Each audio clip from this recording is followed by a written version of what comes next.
Kuburan bukan tempat ibadah, kuburan. Dan nggak boleh melaksanakan perjalanan ke makam-makam, nggak boleh.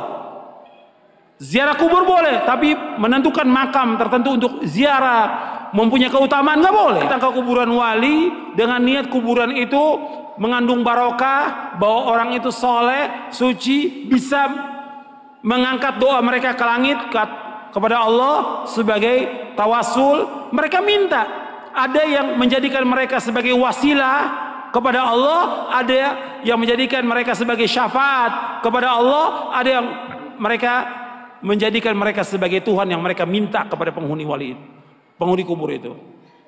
Ini kenyataan yang dilakukan oleh orang-orang yang ziarah-ziarah kubur ke kuburannya para wali.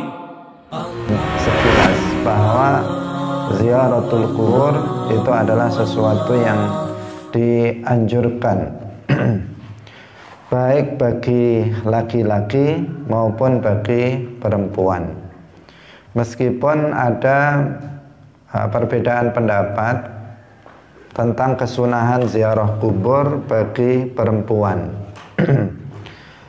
Dalam mazhab Syafi'i dikatakan bahwa ziaratul kubur bagi laki-laki itu adalah sunnah, tetapi bagi perempuan itu dimakruhkan dalam mazhab Syafi'i, kecuali apabila kaum perempuan itu berziarah ke makam para wali, ke makam para nabi, maka itu dibolehkan, termasuk disunnahkan bagi perempuan. Tapi untuk pekuburan biasa maka itu dimakruhkan dalam mazhab Syafi'i. Tetapi dalam mazhab Hanafi, ziarah kubur ini disunnahkan, baik itu bagi perempuan maupun bagi laki-laki, sama-sama disunnahkan. Dasarnya adalah sebuah hadis, dan ini sangat kuat ya, berdasarkan hadis dari Rasulullah Shallallahu Alaihi Wasallam, bahwasanya Rasulullah itu mengajarkan bacaan salam ketika berziarah kubur kepada Sayyidah Aisyah radhiyallahu anha.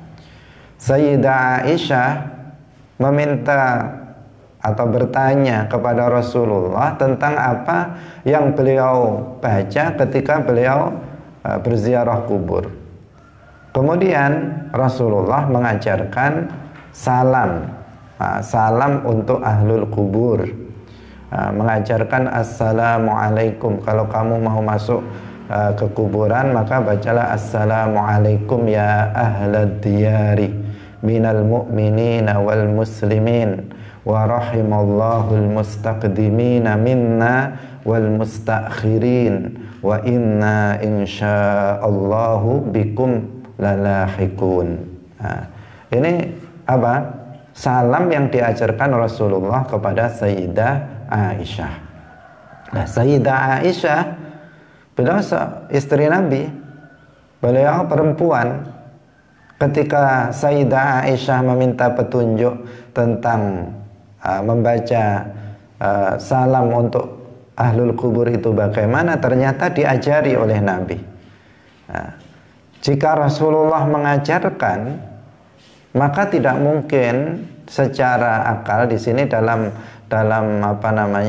pendapat argumen dari Al-Imam Abu Hanifah, maka kalau Nabi saja itu memerintah atau mengajarkan Sayyidah Aisyah bacaan salam untuk ahlul kubur, maka berarti ziarah kubur bagi perempuan itu juga diperbolehkan, itu juga dianjurkan berdasarkan hadis ini. Hadirin hadirat rahimakumullah, ini sedikit yang sudah kita sampaikan dalam pertemuan sebelumnya. Jadi pada dasarnya ziaratul kubur itu sesuatu yang disunnahkan baik bagi laki-laki maupun bagi perempuan. Hadirin rahimakumullah, kemudian dalam ziaratul kubur kemarin kita telah juga sampaikan tujuannya yang disebutkan oleh Rasulullah adalah untuk mengingat akhirat, Zuru al-qubura fa innaha tudzakirukumul akhirah.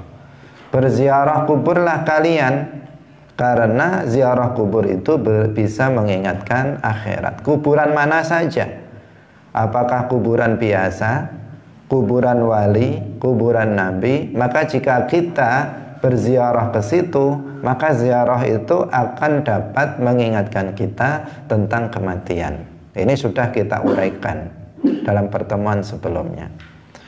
Kemudian yang kedua, dalam ziaratul kubur kita juga apa di sana yang kita lakukan? Kita membaca Al-Qur'an, kita membaca tahlil, kita membaca kalimat thayyibah di sana dalam ziarah kubur. Sering kita membaca Yasin. Ada sebagian orang kadang membaca apa? Membaca Al-Qur'an dikhatamkan. Ada yang kita membaca di situ awal surat Al-Baqarah, akhir surat Al-Baqarah, kita baca ayat kursi, kita juga baca Al-Ikhlas, kemudian An-Nas, Al-Falaq dan sebagainya. Selain tahlil juga kita baca. Itu aktivitas kegiatan yang kita lakukan dalam ziaratul kubur. Dalam rangka apa? Dalam rangka untuk memberikan manfaat kepada mayit.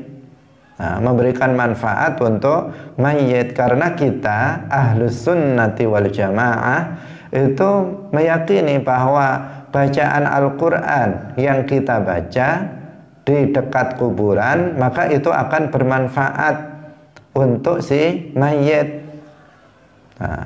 Akan bermanfaat. Kenapa? Karena ya memang Rasulullah itu memerintahkannya. Dalam sebuah hadis Rasulullah Shallallahu Alaihi Wasallam bersabda, Iqra'u Yasin ala mautakum. Iqra'u Yasin ala mautakum. Rawahu Abu Dawud. Dalam riwayat yang lain dibalik lafadznya, Iqra'u ala mautakum Yasin. Maknanya sama. Bacalah Yasin atas orang-orang mati kalian. Maka tradisi kita juga kalau ziarah kubur itu membaca Yasin. Bahkan tradisi kita juga setiap malam Jumat kita baca Yasin, meskipun sebenarnya nggak ada kekhususan malam Jumat. Kapan saja kita ingin menghadiahkan pahala Al-Quran, surat Yasin kepada mayit, maka itu diperbolehkan. Karena hadisnya ini juga umum, Iqra'u Yasin ala mautakum. Bacalah Yasin atas orang-orang mati kalian. Jika Rasulullah Shallallahu Alaihi Wasallam memerintahkan kita untuk membaca Yasin untuk orang mati, masa nggak boleh kita membaca Yasin untuk orang mati? Ya tentu diperbolehkan, wong Nabi memerintahkan. Kalau nggak boleh, ya Nabi akan melarangnya. Tetapi justru ternyata Rasulullah mengajarkan. Ini hadis hasan diriwayatkan oleh Abu Dawud, An-Nasai, Ibnu Majah, Imam Ahmad, Hakim dan lain-lainnya. Bahkan oleh Ibnu Hibban hadis ini dinilai sebagai hadis yang sahih. Hadirin hadirat kaum muslimin muslimat rahimakumullah. Jadi itu kita lakukan ketika kita berziarah kubur, baik itu ziarah kubur untuk keluarga kita yang sudah meninggal maupun ziarah kubur untuk para wali. Itu kita membaca ini biasanya, dan itu akan membawa manfaat untuk si mayit. Ini juga merupakan sebenarnya dalilnya sangat banyak, tetapi kita kita ambil satu-satu saja. Dalilnya kita ambil satu-satu. Yang tadi yang pendek agar kita mudah untuk menghafalnya. Iqra'u Yasin ala mautakum. Bacalah Yasin atas orang-orang mati kalian. Ini saja dihafalkan. Penting bagi kita agar kita mengetahui, oh ini ternyata dalilnya orang baca Yasin, baca Al-Quran secara umum, karena Yasin adalah bagian dari surat Al-Quran. maka membaca Yasin pada mayit itu boleh, apalagi membaca Al-Quran seluruhnya untuk mayit, maka itu juga boleh. Dalam tahlilan ini juga menjadi dalilnya, karena tahlilan itu yang dibaca apa? Yang dibaca juga Al-Quran dan tahlil, kalimah thayyibah itu yang dibaca. Nah, kita dalam tahlilan itu yang dibaca mulai dari Al-Fatihah berulang kali, kemudian dikhususkan kepada ahlul kubur, kemudian ada baca surat Al-Ikhlas Al-Quran, kemudian baca surat Al-Falaq, An-Nas, Al-Fatihah, awal surat Al-Baqarah, ayat kursi, kemudian akhir surat Al-Baqarah, kemudian baca Yasin, baca tahlil, baca istighfar, baca sholawat. Ini kita meyakini bahwa itu akan bermanfaat untuk mayit. Nah, sebagian orang Wahabi menyebarkan sebuah syubhah di kalangan di kalangan umat Islam. Mereka mengatakan bahwa kita menghadiahkan pahala Al-Quran untuk mayit itu tidak akan sampai kepada mayit.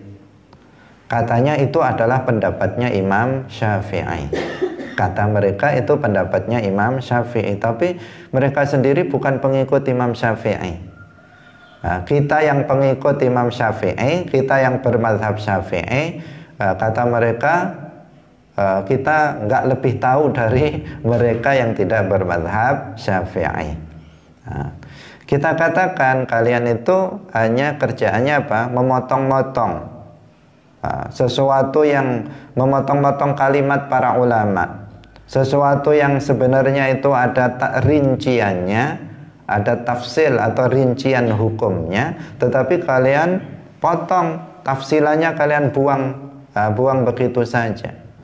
Orang yang paling tahu tentang mazhab Syafi'i ya para ulama Syafi'iyah, para ulama yang mengikuti mazhab Syafi'i seperti Al-Imam Nawawi, Al-Hafidh Ibnu Hajar Al-Asqalani, As-Suyuti dan sebagainya. Mereka yang lebih tahu tentang mazhab Syafi'i daripada kalian yang bahkan tidak bermadhab Syafi'i. Hadirin hadirat rahimakumullah, dalam masalah tahlilan membaca Al-Quran untuk mayit ini, itu Imam Syafi'i itu ada rincian tentang sampai tidaknya kepada mayit. Beliau mengatakan apabila Al-Quran itu dibaca di dekat kuburan, jadi kita ziarah kubur, kemudian Al-Quran itu kita baca di dekat kuburan, maka Imam Syafi'i mengatakan akan bermanfaat untuk mayit. Demikian juga seluruh para ulama Ahlus Sunnah wal Jamaah mengatakan itu akan sampai kepada mayit, baik diakhiri dengan du'aul isol atau tidak, maka itu akan bermanfaat untuk mayit. Misalnya kita sekedar membaca Al-Quran, habis itu nggak ada doa Allahumma ausil, itu namanya doa isol. Namanya doa isol apa? Allahumma ausil thawaba ma qara'na min surati Yasin, misalnya, atau minal Qur'anil Karim hadiyatan ila ruhi fulan, ila ruhi Pak Ahmad misalnya. Itu namanya apa? Doa isol. Doa isol ini kalau kita membaca Al-Qur'annya di dekat kuburan, kita akhiri dengan doa isol atau tidak, habis baca Quran langsung pergi misalnya, maka bacaan Al-Quran kita itu akan bermanfaat untuk mayit tanpa ada rincian di sini. Adapun yang tidak sampai menurut Imam Syafi'i itu adalah apabila Al-Quran dibaca jauh dari kuburan, misalnya dibaca di rumah, seperti halnya ketika kita tahlilan, tetapi tidak diiringi dengan doaul isol. Nggak ada nggak ada Allahumma ausilnya. Kita baca Al-Quran di rumah, dalam hati cuman ini pahalanya saya berikan kepada bapakku. Nah, dalam hati begitu, tapi nggak ada doa Allahumma ausil thawaba ma qara'na minal Qur'an ila fulan. Itu nggak ada. Maka ini menurut Imam Syafi'i itu tidak sampai. Tetapi para ulama yang lainnya mengatakan sampai, meskipun hanya diniatkan dalam hati, maka itu sudah sampai menurut selain Imam Syafi'i. Tapi menurut Imam Syafi'i itu nggak sampai. Tapi menurut Imam Syafi'i, jika membaca Al-Quran, membaca tahlil, terus berikutnya diiringi dengan doaul isol, maka itu sampai.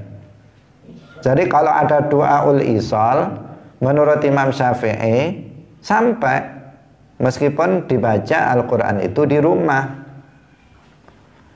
Nah, dan kita nggak pernah ketinggalan, kecuali yang ketinggalan. Tapi pada umumnya kita nggak pernah ketinggalan doaul isol ini.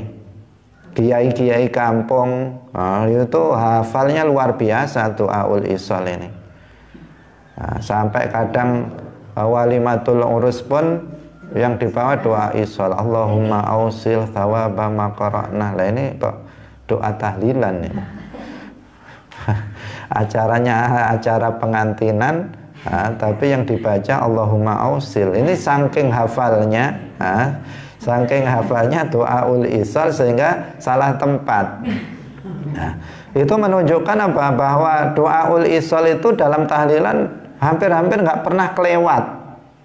Kalau dalam tahlilan itu selalu apa?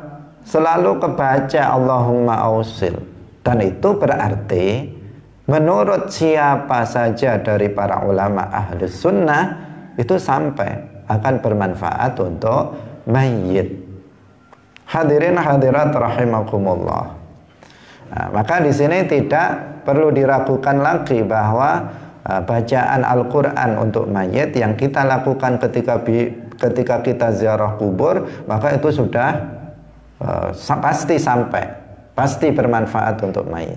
Adapun yang kita baca di rumah, jika kita iringi dengan doa isol, sepakat semuanya akan bermanfaat untuk mayit. Tetapi jika tidak diiringi dengan doa isol, ada sebagian ulama yang mengatakan nggak sampai, tapi para ulama pada umumnya mengatakan tetap sampai jika diniatkan untuk pahalanya diberikan kepada mayit. Hadirin hadirat kaum muslimin muslimat rahimakumullah. Nah, tadi itu dalilnya di awal tadi, Iqra'u Yasin ala mautakum. Ini saja, kalau dalilnya yang lain sangat banyak sekali. Tetapi satu ini sudah cukup bagi kita untuk meyakinkan diri kita bahwasanya membaca Al-Quran untuk mayit akan bermanfaat untuk mayit, dan itu diperbolehkan. Nah, sebagian orang Wahabi ada yang mengatakan, tetapi di dalam Al-Quran kata mereka, Allah Subhanahu wa ta'ala berfirman, wa alaysa lil insani illa ma sa'a, kata mereka. Mereka menyebut ayat Al-Quran, ini memang ayat Al-Quran betul, yang maknanya bahwa bagi manusia itu tidak ada pahala kecuali apa yang dia lakukan, pahala dari apa yang dia lakukan. Seseorang itu hanya mendapatkan pahala dari apa yang dilakukannya. Seseorang itu tidak akan mendapatkan pahala dari apa yang dilakukan oleh orang lain. Mereka mengatakan begitu. Nah, bagaimana kita menjawabnya? Kata mereka, lah ini kan berarti nggak bisa amal orang lain itu ya pahalanya untuk orang lain itu nggak bisa didapatkan oleh mayit. Yang dapat pahala itu ya yang baca Al-Quran. Mayit nggak baca Quran ya nggak dapat pahala. Nah, hadirin hadirat kaum muslimin muslimat pemirsa Madu TV rahimakumullah. Nah, dalam menafsirkan ayat Al-Quran tidak bisa kita berulang-ulang kita sampaikan, tidak bisa kita hanya sekedar membaca terjemahannya saja. Nah, kita katakan wa alaysa lil insani illa ma sa'a. Memang seseorang itu tidak bisa mendapatkan pahala dari amal soleh yang dilakukan oleh orang lain. Memang betul itu. Kalau misalnya saya membaca Al-Quran, maka yang dapat pahala siapa? Ya saya, bukan kamu. Masa kamu diam saja bisa dapat pahala? Ya nggak bisa.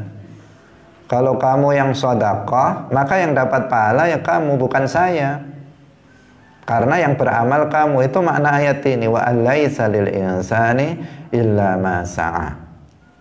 Tetapi apabila kita sudah mendapatkan pahala dari amal soleh yang kita lakukan, bisa nggak pahala itu kita berikan kepada orang lain? Ya boleh, bisa, karena sudah menjadi milik kita. Takrib pendekatannya misalnya saya bekerja di rumah kamu, maka siapa yang berhak mendapatkan gaji? Saya atau dia yang nggak bekerja?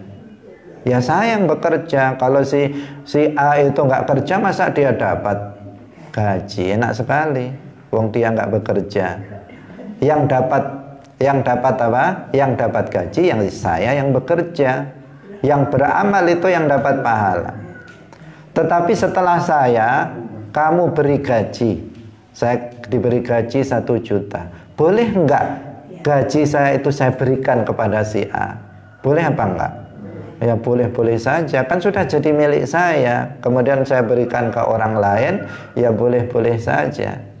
Nah, sama seperti itu. Kalau kita membaca Al-Quran, yang mendapatkan pahala siapa? Ya saya yang baca Al-Quran. Tetapi setelah saya mendapatkan pahala, boleh nggak pahala itu saya hadiahkan kepada orang yang sudah mati? Ya bisa. Makanya saya katakan, Allahumma ausil, ya Allah sampaikanlah sawaba ma qara'nahu, pahala apa yang sudah kami baca, minal Qur'anil Karim, berupa Al-Quranul Karim, min surati Yasin, berupa surat Yasin, ila ruhi, sampaikanlah kepada ruh si fulan. Berarti setelah saya mendapatkan pahala, kemudian pahala itu saya hadiahkan kepada mayit, maka ini bisa. Jadi nggak bertentangan dengan ayat wa alaisa lil insani illa ma sa'a. Sama sekali tidak bertentangan dengan itu. Hadirin hadirat kaum muslimin muslimat rahimakumullah. Nah, sebagian lagi orang Wahabi mengatakan dengan dasar nggak akan bermanfaat untuk mayit, berdasarkan sabda Nabi yang sering kita hafal juga, idza mata ibnu adam inqata'a amaluhu illa min thalathin, shadaqatin jariyatin aw ilmin yuntafa'u bihi aw waladin shalihin yad'u lah. Diterjemahkan, dikatakan jika manusia itu mati maka terputus amalnya kecuali 3 perkara, yaitu sedekah jariyah, ilmu yang bermanfaat, dan anak soleh yang mau mendoakan kepadanya, yang mendoakannya. Berdasarkan hadis ini, orang yang nggak paham hadis seperti orang Wahabi, nggak paham hadis, hanya dibaca, diterjemahkan gitu saja, dipahami sendiri, nggak memahaminya. Mereka mengatakan orang mati itu ya sudah putus amalnya, nggak bisa dapat pahala lagi kecuali dari 3 perkara ini. Selain 3 perkara maka nggak bisa. Nah, kita katakan idza mata ibnu adam inqata'a amaluhu. Amal yang dimaksud di sini adalah apa? Amalun taklifi. Nah, seperti sholat, puasa, membaca Al-Quran. Kalau orang itu sudah mati, dia itu nggak bisa cari pahala sendiri, itu maksudnya begitu. Nggak bisa cari pahala sendiri. Kalau seseorang itu mati, maka dia nggak bisa sholat lagi, dia nggak bisa puasa lagi, dia nggak bisa baca Al-Quran lagi, dia nggak bisa berzikir, karena sudah mati, putus amalnya, udah nggak bisa cari pahala sendiri. Itu namanya inqata'a amaluhu. Nah, karena sudah mati. Kalau sempat orang sudah mati kemudian ngaji, ya itu luar biasa. Ada memang, tapi wali ya. Kalau ada wali kemudian seseorang sudah mati, sholat di dalam kuburnya, ada juga, itu wali. Nah, kalau orang biasa tidak. Orang biasa tidak seperti itu. Itu yang ada itu adalah karomah, bagian dari karomah. Nah, hadirin hadirat kaum muslimin muslimat rahimakumullah, kecuali 3 hal itu. Nah, jadi dia tidak bisa cari pahala sendiri, tapi orang lain bisa memberi pahala kepadanya. Dan ini juga masuk di belakang. Di belakang kan ada kata-kata yang ketiga, awaladin sholihin yad'ulah. Artinya doa itu bisa bermanfaat untuk mayit. Makanya kita dalam sholatul jenazah yang kemarin kita jelaskan, itu ada doa lil mayyit, Allahumma ghfir lahu warhamhu wa'afihi wa'fu anhu. Berarti apa? Doa itu bermanfaat untuk mayit. Termasuk di sini apa? Termasuk doaul isal, doa setelah membaca Al-Qur'an. Allahumma ausil, ya Allah sampaikanlah pahala. Ini kan doa, berarti doa ini bermanfaat untuk mayit. Nah, doa, isinya doa apa itu? Yaitu meminta agar pahala bacaan Al-Quran itu disampaikan kepada mayit, maka itu akan bermanfaat kepada mayit.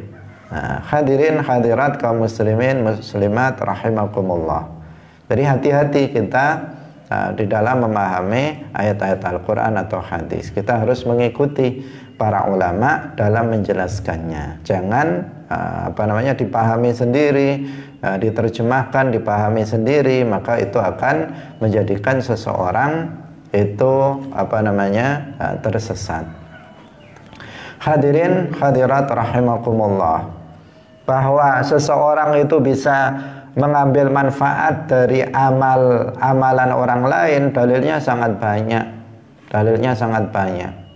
Misalnya tentang bolehnya ahli waris menghajikan kedua orang tuanya yang sebenarnya itu apa namanya? Itu berarti bermanfaat.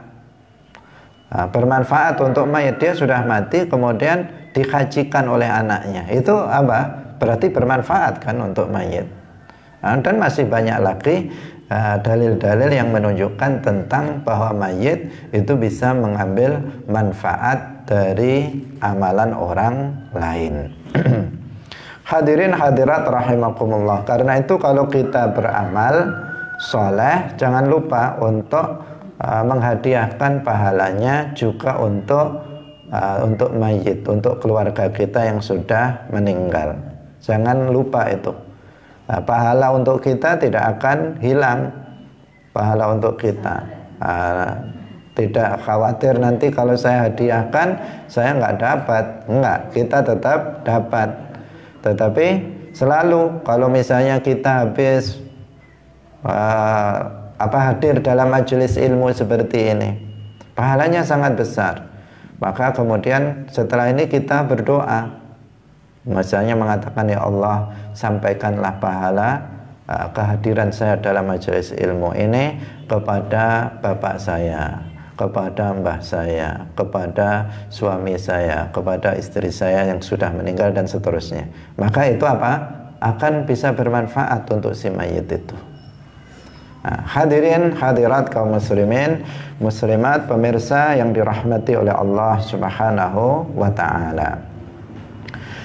Ini yang kedua. Yang tadi yang pertama kita untuk mengingat kematian. Yang kedua kita mendoakan ahlul kubur agar mereka mendapatkan kemanfaatan dari ziarah kubur yang kita lakukan, maka kita membaca Al-Qur'an untuk mereka. Kemudian yang berikutnya adalah kita juga melakukan namanya tawassul, tabarruk, dan istighosah. Ketika kita berziaratul kubur, khususnya ketika berziarah kubur ke makam para wali, berziarah kubur kepada makam para nabi, maka ada tambahan kegiatan yang kita lakukan dalam ziaratul kubur, yaitu tawassul, tabarruk, dan istighotsah. Kalau kita ke kuburan biasa, maka kita tadi itu membaca Al-Quran untuk mayit itu saja. Tetapi kalau kita berziarah ke makam para wali, berziarah ke makam para nabi, selain kita untuk mengingat mati, kita juga membaca Al-Quran di sana, membaca tahlil di sana. Kemudian kita juga melakukan kegiatan lain, namanya tawassul, tabarruk, dan istighotsah. Nah, ini kita lakukan, dan inilah yang menjadikan orang Wahabi itu panas, menjadi panas mereka, dan menuduh serampangan kepada kita umat Islam, dituduh sebagai penyembah kuburan. Mereka menyebut kita musyrik karena kita berziarah ke makam para wali dan melakukan istighotsah, tabarruk, dan tawassul di sana. Nah, hadirin hadirat kaum muslimin muslimat rahimakumullah. Tawassul boleh, istighatsah dengan para nabi boleh, tabarruk dengan para nabi, tabarruk dengan para wali, hukumnya adalah boleh, nggak ada larangan sama sekali. Nah, jangankan larangan, justru tawassul, tabarruk, istighatsah diajarkan oleh Rasulullah Shallallahu Alaihi Wasallam. Ini adalah bagian dari ajaran Islam. Nah, tawassul apa artinya? Tawassul itu artinya adalah meminta. Talabu, meminta kepada Allah, talabu jalbil manfa'ah awintifa madarrah, meminta untuk mendapatkan manfaat atau terjauhkan dari bahaya, minallah, dari Allah, meminta kepada Allah agar kita mendapatkan manfaat seperti kesehatan, seperti ilmu yang bermanfaat, seperti rizki. Itu namanya apa? Meminta manfaat. Atau meminta terjauhkan dari bahaya, meminta diangkatnya penyakit, meminta diangkatnya musibah. Minallah, meminta kepada Allah. Bidzikrismi nabiyyin awwaliyyin, dengan menyebut nama seorang nabi atau nama seorang wali. Itu namanya tawassul. Ikraman lil mutawassal bihi, sebagai bentuk pemuliaan, penghormatan kepada orang yang kita tawassuli, yaitu nabi atau wali tersebut. Itulah namanya tawassul. Intinya apa? Berdoa kepada Allah dengan menyebut nama nabi atau wali. Itu namanya tawassul. Ya Rabbi bil Mustafa baligh maqasidana, itu namanya tawassul. Ya Rabbi, wahai Tuhanku, bil Mustafa. Al Mustafa siapa? Al Mustafa itu Kanjeng Nabi Muhammad sallallahu alaihi wasallam. Ya Rabbi, wahai Tuhanku, bil Mustafa, dengan Al Mustafa Muhammad, baligh maqasidana. Apa tujuan-tujuan kami, semoga itu bisa tercapai. Ini namanya apa? Berdoa kepada Allah. Kan panggilannya di sini ya Rabbi, wahai Tuhanku, berdoa kepada Allah dengan menyebut nama Nabi Muhammad atau wali, untuk terkabulnya doa kita, baik itu berupa meminta manfaat atau meminta dijauhkannya dari madarat. Itu namanya tawassul. Kalau dalam bahasa Indonesia, misalnya kita datang ke makam Sunan Ampel misalnya, kemudian kita berdoa di situ, ya Allah, dengan keagungan Mbah Sunan Ampel, berikanlah aku ilmu yang bermanfaat. Itu namanya apa? Tawassul. Ya Allah, berdoa kepada Allah, kemudian menyebut nama wali Sunan Ampel, ya Allah, dengan keagungan kemuliaan Mbah Sunan Ampel, berikanlah aku ilmu yang bermanfaat, angkatlah penyakit saya, misalnya. Itu namanya tawassul. Tawassul yang seperti itu diperbolehkan, tidak dilarang. Bahkan Rasulullah Shallallahu Alaihi Wasallam itu mengajarkannya. Ada salah seorang sahabat buta datang kepada Rasulullah Shallallahu Alaihi Wasallam. Dia mengeluhkan tentang kebutaannya, karena dia hidup sebatang kara, tidak ada orang yang bisa menuntunnya menuju masjid jika sholat, sementara dia dalam kondisi buta. Datang kepada majelis Rasulullah Shallallahu Alaihi Wasallam untuk didoakan oleh Nabi agar beliau bisa melihat. Rasulullah mengatakan, in syi'ta sabarta wa in syi'ta da'autu laka. Nah, jika kamu bisa, kamu bersabarlah dengan kondisi kamu yang buta. Jika tidak, maka aku akan mendoakan kamu. Kemudian sahabat buta ini beralasan bahwa dirinya nggak ada orang yang menuntun dia. Maka kemudian Rasulullah ternyata tidak mendoakannya, tetapi memberi doa, mengajarkan sebuah doa. Yang doa ini ternyata adalah doa tawassul. Doanya itu adalah doa tawassul. Yang diajarkan apa? Allahumma inni as'aluka wa atawajjahu ilaika binabiyyina Muhammadin nabiyyir rahmah, ya Muhammad inni atawajjahu bika ila rabbi fi hajati lituqdali. Diajarkan doa ini. Rasulullah mengatakan, kamu pergilah ke tempat wudhu, kemudian berwudhulah di sana. Setelah itu sholatlah 2 rakaat. Setelah sholat 2 rakaat, kemudian kamu bacalah doa ini.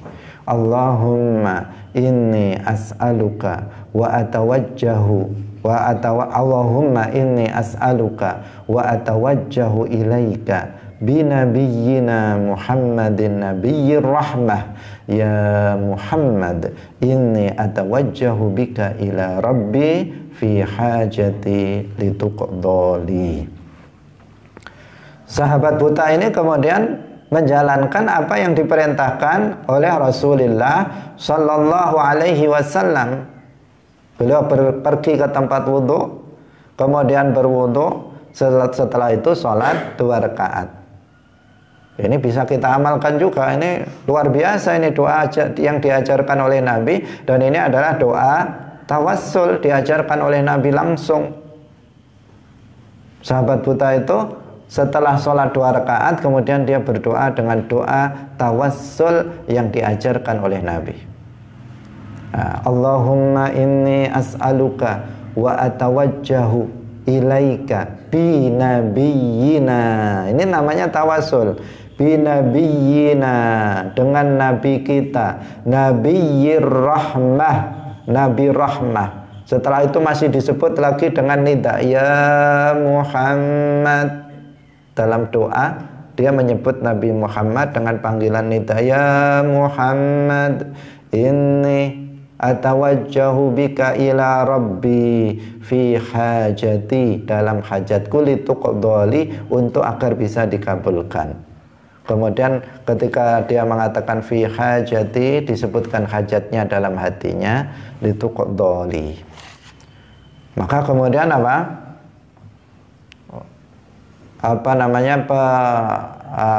Utsman bin Hunayf, perawi hadis ini, menceritakan tidak lama kemudian sahabat buta itu kembali masuk ke dalam majelis Rasulullah dalam keadaan sudah bisa melihat. Luar biasa, orang buta dengan doa ini bisa pulih penglihatannya. Semuanya dengan kehendak Allah Subhanahu wa ta'ala.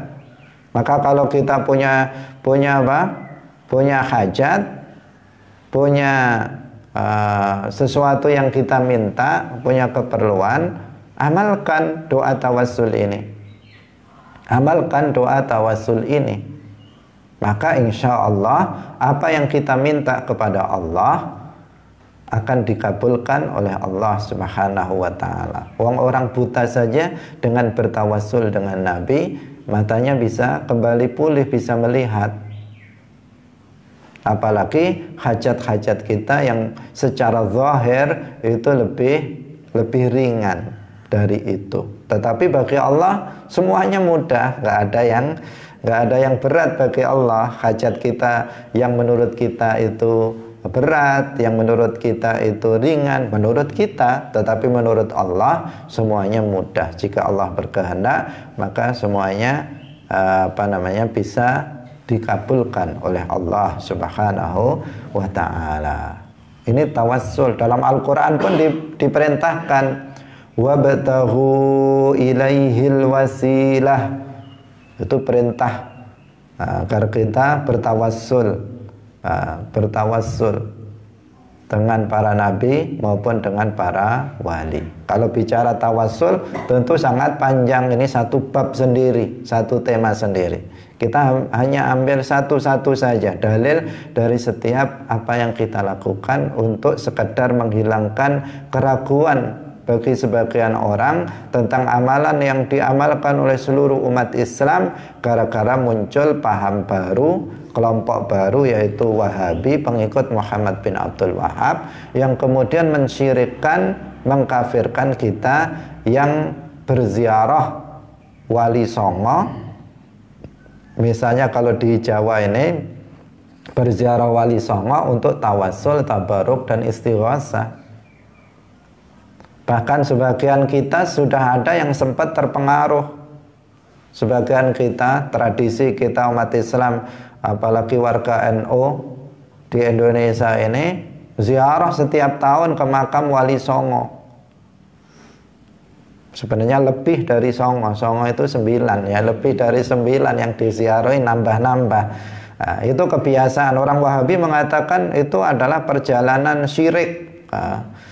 Karena apa? Di sana menyembah kuburan katanya. Padahal kita nggak pernah menyembah kuburan. Di kuburan kita di sana adalah untuk melakukan sesuai dengan syariat Islam.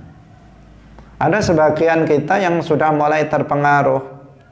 Kadang kiainya yang nggak paham, maksudnya yang ecek-ecek, yang nggak paham tapi salah paham, terpengaruh oleh paham Wahabi, mengatakan dalam perjalanan sebelum ziarah, dia mengatakan, bapak-bapak, ibu-ibu, nanti kalau ziarah jangan salah niat, kita di sana nanti mendoakan yang mati ya, jangan yang lain-lain. Nah, padahal kan nggak seperti itu. Kalau mendoakan yang mati, ya nggak usah jauh-jauh, bapak kita, ibu kita, atau mbah-mbah kita itu yang butuh untuk kita doakan.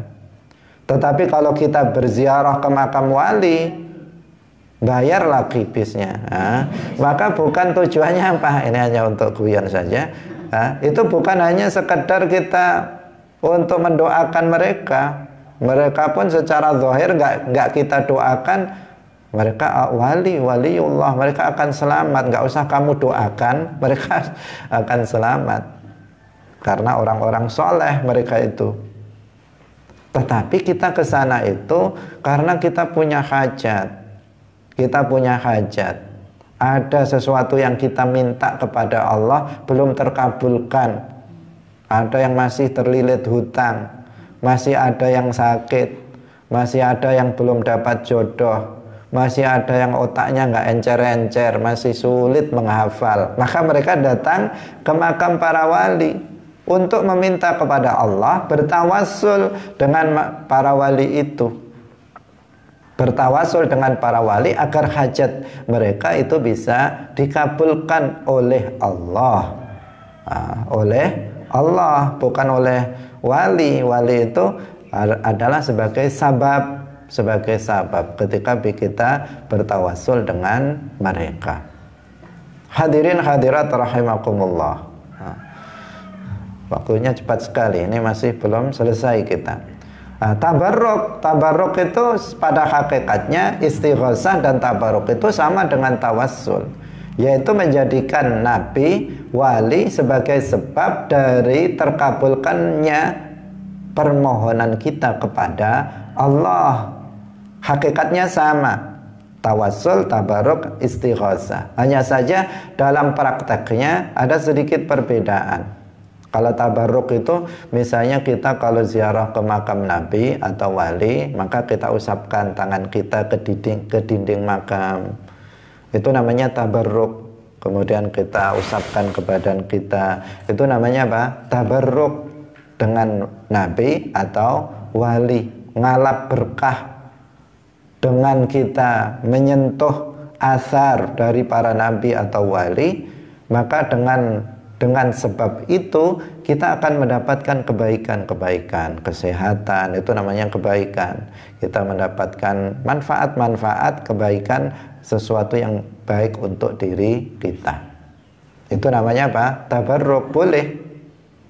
Wong Nabi saja secara singkat, Nabi saja membagi-bagikan rambutnya kepada para sahabat, membagikan kukunya yang beliau potong kepada para sahabat. Tentu bukan untuk dimakan, tetapi untuk agar menjadi keberkahan bagi umat Islam sepanjang masa. Karena rambut Nabi itu dibagikan kepada para sahabat, sehingga keberkahan Rasulullah sampai hari ini masih ada. Rambut-rambut Nabi masih dipegang oleh sebagian para ulama, sebagian sholihin, sebagian keturunan Rasulullah masih memegang rambut Nabi.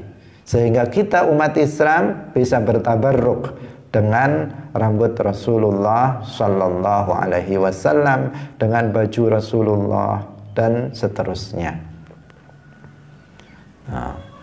Nabi Yakub saja beliau bertabarruk dengan Nabi Yusuf putranya. Dalam Al-Quran disebutkan idhabu biqamisi hadha, kata Nabi Yusuf diceritakan dalam Al-Quran. Idhabu, pergilah, biqamisi hadha, dengan gamisku ini, fa'alquhu ala wajhi abi ya'ti basira, maka kemudian letakkanlah bajuku itu di wajah bapakku, maka dia akan kembali bisa melihat.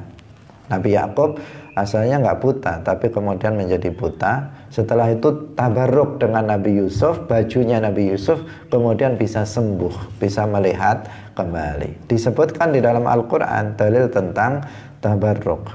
Nah, hadirin rahimakumullah, ini tidak memungkinkan. Insya Allah kita akan lanjutkan satu kali lagi pertemuan pembahasan tentang masalah ini, karena ada beberapa hal. Ini kita berkaitan dengan kemarin pembahasan kita adalah ziyaratul kubur. Masih ada beberapa permasalahan seputar kuburan yang perlu kita pahami agar kita bisa menolak anggapan dari sebagian orang tentang amalan yang kita lakukan yang mereka cela.